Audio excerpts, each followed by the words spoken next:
भारत गृह मंत्रालय, भारत सरकार और केंद्रीय गृह मंत्री का जो हमारा विजन है 31 मार्च 2026 तक नक्सलवाद का समूल खात्मा करने के लिए, उसी श्रृंखला में सुकमा जिले में कुछ FOBs लगनी थी, कैंप्स लगने थे। उसी श्रृंखला में गोगोंडा कैंप 74 बटालियन ने स्थापित किया है 20 अक्टूबर को। ये इस कैंप को लगाने के लिए बहुत प्रयास जारी थे। करीब जो कैंप लगा है 662 मीटर हाइट पे लगा है। एक असंभव सी पहाड़ी थी, दुर्गम क्षेत्र था। सबसे बड़ा चैलेंज यहाँ पर जो सड़क था, वो ना कोई रास्ता था।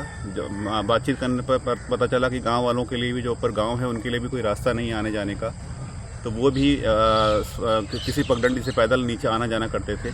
तो इसके प्रयास के लिए सुकमा पुलिस, केंद्रीय CRPF की 74 बटालियन और हमारा DIG सुकमा रेंज के सहयोग से हम लोग लगातार पिछले 45 दिन से यहाँ पे ड्यूटी कर रहे थे। और इस ड्यूटी में सड़क निर्माण में हम लोगों ने सहयोग किया। उनकी DRG की टीम्स, हम 74 की बटालियन की टीम्स ने पूरा पहाड़ काट कर, जो लास्ट कैंप हमारा मुलेर है, उस मुलेर से पूरा पहाड़ काटते हुए करीब 7 किलोमीटर के आसपास का रास्ता बनाते हुए हम लोग इस दुर्गम क्षेत्र में पहुंचे हैं और हमने कैंप स्थापित किया है।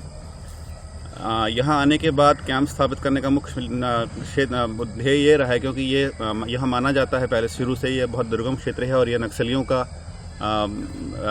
सेफ हाइड आउट रहा है। यहाँ नक्सली घटना करने के बाद यहाँ छुप जाते थे, क्योंकि ये दुर्गम क्षेत्र है। यहाँ फोर्स का आना रेगुलर बेसिस पे संभव नहीं है।